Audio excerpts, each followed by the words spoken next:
warahmatullahi wabarakatuh. Bismillah, salatu wassalamu ala ashrafir rasulillah wa ala alihi wa sahbihi wa sallim ajma'in amma ba'd.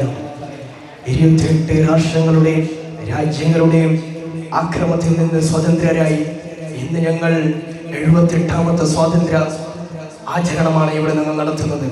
150ഓളം വർഷം ബ്രിട്ടീഷുകാരുടെ നീതിക്കും അവരുടെ ആക്രമണത്തിനും വിരുദ്ധമായി പോരാടിയ ഒരു സ്വാതന്ത്ര്യമാണ് ഇന്ത്യയുടെ സ്വാതന്ത്ര്യമെന്ന് ഞങ്ങൾക്ക് പറയാം. ഈ രാജ്യം ഒന്നാണെങ്കിൽ ഈ രാജ്യത്തിൽ 29ഓളം സംസ്ഥാനങ്ങളുണ്ട്. ഈ രാജ്യം ഒന്നാണെങ്കിൽ ഈ രാജ്യത്തിൽ അധികൃതമായ 10ഓളം മതങ്ങളുണ്ട്. ഈ രാജ്യം ഒന്നാണെങ്കിൽ ഈ രാജ്യത്തിൽ അധികൃതമായ 14ഓളം ഭാഷകളുണ്ട്. ഈ രാജ്യം ഒന്നാണെങ്കിൽ ഈ രാജ്യത്തിൽ വലിയ വലിയ 8 പുഴകളുണ്ട്. ഈ രാജ്യം ഒന്നാണെങ്കിൽ ഈ രാജ്യത്തിന് ഒരു കോൺസ്റ്റിറ്റ്യൂഷൻ ഉണ്ട്, ഒരു സംവിധാനമുണ്ട്. അതാണ് നമ്മുടെ ശക്തി, അതാണ് നമ്മുടെ ധൈര്യം. ഈ ഇന്ത്യയുടെ സമരം മുമ്പ് തന്നെ തുടങ്ങിയതാണ്. ബഹുമാനപ്പെട്ട സിറാജുദ് ദൗല എന്ന് പറയുന്ന വ്യക്തിയെ അവരുടെ 1747 യുദ്ധസമരത്തിലാണ് ഇവിടെ ഇന്ത്യയുടെ സ്വാതന്ത്ര്യ സമരം തുടങ്ങുന്നത്. അത് മാത്രമല്ല, സ്വാതന്ത്ര്യത്തിന്റെ സമരത്തിൽ ഞങ്ങൾക്ക് മറക്കാൻ കഴിയാത്ത ഒരു വ്യക്തിയുണ്ടെങ്കിൽ ബഹദൂർ ഷാ സഫർ. നിങ്ങൾ ഒന്നെങ്കിൽ ഞങ്ങൾക്ക് സ്വാതന്ത്ര്യം നൽകണം, ഇല്ലെങ്കിൽ ഇന്ത്യയുടെ ഒരു പിടി മണ്ണ് നൽകണമെന്ന് ബ്രിട്ടീഷ് ഗവർണറുടെ മുമ്പിൽ നിങ്ങൾ ഞങ്ങൾക്ക് സ്വാതന്ത്ര്യം നൽകണമെന്ന് അദ്ദേഹത്തിന്റെ മുമ്പിൽ കീറി പറഞ്ഞുകൊണ്ട് വാങ്ങിത്തന്ന സ്വാതന്ത്ര്യമാണ് ഞങ്ങൾ ഇന്ന് ആചരിക്കുന്നത്. 1747 ബംഗാളിന്റെ രാജ്യനായ സിറാജുദ് ദൗലയുടെയും അവിടുത്തെ സൈന്യാധികാരി മീർ ജാഫറിന്റെയും കുതന്ത്രത്തിന്റെ ഇടയിൽ ഞങ്ങൾക്ക് അന്ന് സ്വാതന്ത്ര്യം ഇല്ലാതെയായി പോയി. 60,000 വരുന്ന ഇന്ത്യയുടെ സൈനിക അധികാരികളുടെ മുമ്പിൽ 3000 വരുന്ന ബ്രിട്ടീഷ് സൈന്യത്തിന് മുമ്പിൽ മീർ ജാഫർ പോയി പറഞ്ഞു, ഫയർ എന്ന് പറയുന്നതിന് പകരമായി സറണ്ടർ എന്ന് പറഞ്ഞതിന്റെ കാരണം കൊണ്ട് ഇന്ത്യയുടെ സ്വാതന്ത്ര്യം അന്ന് ഞങ്ങൾക്ക് നഷ്ടപ്പെട്ടു പോയി. അതിന്റെ ശേഷം ടിപ്പു സുൽത്താൻ അവരുടെ കാലത്ത് അന്നും ഒരാളുടെ കുതന്ത്രം കൊണ്ട് അന്നും ഞങ്ങൾക്ക് സ്വാതന്ത്ര്യം ഇല്ലാതെയായി പോയി. അതിനുശേഷമായി അവസാനം 1942 ക്വിറ്റ് ഇന്ത്യ സമരത്തിലൂടെ ഓരോരോ വ്യക്തിയും സ്വാതന്ത്ര്യത്തിന് വേണ്ടി പോരാടണം.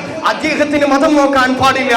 ഏത് വ്യക്തിയാണെങ്കിലും സ്വാതന്ത്ര്യത്തിന്റെ വിഷയത്തിൽ മുമ്പിൽ വരണമെന്ന് എല്ലാ മതക്കാരും വിളിച്ചു പറഞ്ഞപ്പോൾ ക്വിറ്റ് ഇന്ത്യ സമരം ഒന്നൊന്നര വിജയമായി വിജയിച്ചതിന് കാരണം കൊണ്ട് 1947 ആഗസ്റ്റ് 14 രാത്രിയിൽ അതാ ബ്രിട്ടീഷർ ഇന്ത്യ വിട്ടു പോവുകയാണ്.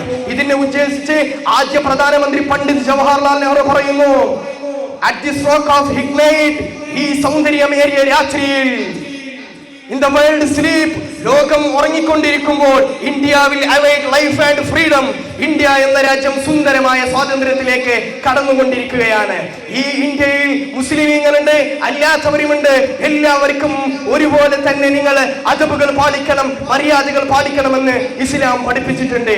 മുത്തുനബി സല്ലല്ലാഹു അലൈഹി വസല്ലമ തങ്ങളുടെ അനുയായികളായ സ്വഹാബികള് ഒരു ദിവസം ഒരു അഹിന്ദ വ്യക്തിയുടെ ജനാസ ഇങ്ങനെ കൊണ്ടുപോകുമ്പോൾ, അദ്ദേഹത്തിന്റെ ഡെഡ് ബോഡി കൊണ്ടുപോകുമ്പോൾ അതാ സ്വഹാബിയായ ഒരു വ്യക്തി എണീച്ചു നിൽക്കുന്നു. താബിഈങ്ങൾ ചോദിക്കുന്നു, എന്തിനു വേണാണ് എണീച്ചു നിന്നത്? അപ്പോൾ അതാ അവർ പറയുന്നു, നമ്മുടെ പ്രവാചകർ തിരുനബി സല്ലല്ലാഹു അലൈഹി വസല്ലമ തങ്ങൾ ഇങ്ങനെ ഒരു അമുസ്ലിമിന്റെ ജനാസ കൊണ്ടുപോകുമ്പോൾ എണീച്ചു നിന്നിട്ടുണ്ട്. അതാണ് അവിടെ ഞങ്ങൾക്ക് പറയാനുള്ളത്. ഏത് വ്യക്തിയാകട്ടെ മനുഷ്യധർമ്മം എന്നത് മുമ്പിൽ വെച്ചുകൊണ്ടായിരിക്കണം നമ്മുടെ ജീവിതം നയിക്കേണ്ടത്. അത് ഏത് വർഗത്തിന്റെ ആളായാലും ഞങ്ങൾ ഒത്തൊരുമയോട് കൂടി ജീവിക്കണം. എന്ന് സുഭാഷ് ചന്ദ്രബോസ് അവർ വിളിച്ചു പറഞ്ഞപ്പോൾ, നിങ്ങൾ ഞങ്ങൾക്ക് നിങ്ങളുടെ രക്തം തന്നാൽ ഞാൻ നിങ്ങൾക്ക് ഇന്ത്യയുടെ സ്വാതന്ത്ര്യം നൽകുമെന്ന് ഇന്ത്യയുടെ വ്യക്തികളുടെ മനസ്സിൽ അതാ സ്വാതന്ത്ര്യത്തിന്റെ ഓരോരോ മണങ്ങൾ ഇട്ട് കൊടുത്തപ്പോൾ എല്ലാരും മുമ്പിൽ വന്ന് സ്വാതന്ത്ര്യത്തിന് വേണ്ടി പോരാടി. അവസാനമായി ഞാൻ പറയുകയാണ്, ഈ രാജ്യത്തിന്റെ സ്വാതന്ത്ര്യത്തിന് വേണ്ടി എല്ലാരും പോരാടിയിട്ടുണ്ട്. ഈ രാജ്യത്തിന്റെ ഉന്നതമായ ആശയം ഏതൊരു വ്യക്തിക്കോ ഏതൊരു മതത്തിനോ ഉണ്ടാക്കിയതല്ല. ഇന്ത്യയുടെ സ്വാതന്ത്ര്യത്തിന് വേണ്ടി എല്ലാ മതക്കാരും അവരുടെ രീതിയിലായി ത്യാഗങ്ങൾ സഹിച്ചിട്ടുണ്ട്. ഈ രാജ്യത്തിന്റെ ഉന്നതമായ ആശയം ഒരു മതത്തിനോ ഒരു വ്യക്തിക്കോ ഉണ്ടാക്കിയതല്ല. ഇന്ത്യയുടെ സ്വാതന്ത്ര്യത്തിന് വേണ്ടി, ഈ രാജ്യത്തിന്റെ സ്വാതന്ത്ര്യ സമരത്തിന് വേണ്ടി എല്ലാ മതക്കാരും ഒത്തൊരുമയോടുകൂടി ഒന്നിച്ച് ഒരുമിച്ച് നിന്നുകൊണ്ട് പോരാടിയതിന്റെ സ്വാതന്ത്ര്യമാണ് ഞങ്ങൾ ഇവിടെ കാണുന്നത്. ആരും ഇവിടെ പേടിക്കേണ്ടതില്ല എന്ന് പറഞ്ഞുകൊണ്ട് പണ്ഡിറ്റ് ജവഹർലാൽ നെഹ്റുവോട് ചോദിക്കുകയുണ്ടായി, what is the meaning of your India? താങ്കളുടെ ഇന്ത്യയുടെ അർത്ഥം എന്താണ്? അപ്പോൾ പറയുന്നു, it meanings ending the poverty. ഇവിടെ ആരും പട്ടിണി കിടന്ന് മരിക്കാൻ പാടില്ല.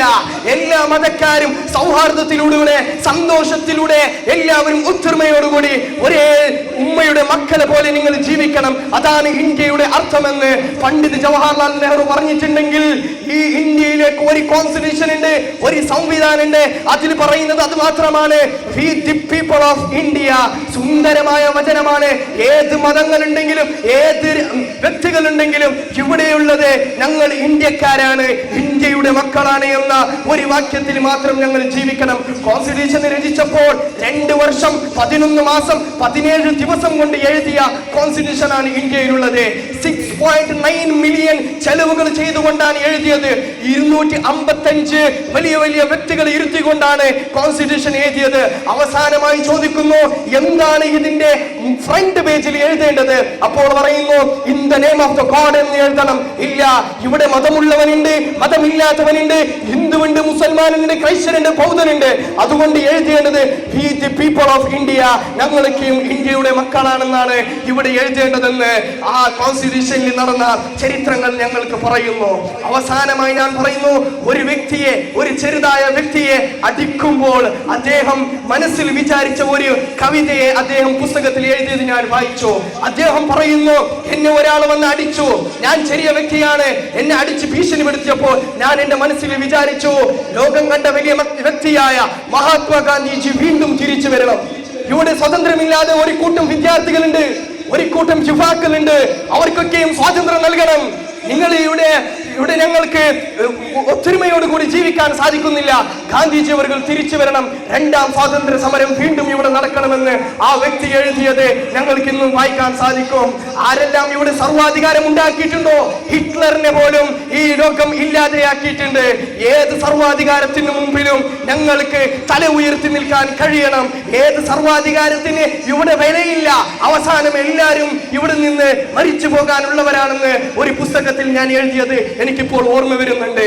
അതുകൊണ്ട് പ്രത്യേകിച്ച് പറയുന്നു, ഇന്ത്യ മുസൽമാൻ കാ നഹീ ഹൈ, ഇന്ത്യ ഹിന്ദു കാ നഹീ ഹൈ, ഇന്ത്യ കിസി നെ കിസി കാ പാർട്ടി കാ നഹീ ഹൈ, ബൽക്കി ഇന്ത്യ സബ്കാ ഹൈ, ഇന്ത്യ ഹമാരാ ഹൈ.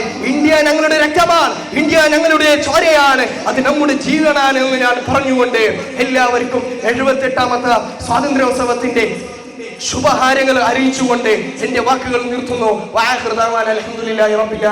അസ്സലാമു അലൈക്കും വറഹ്മത്തുള്ളാഹി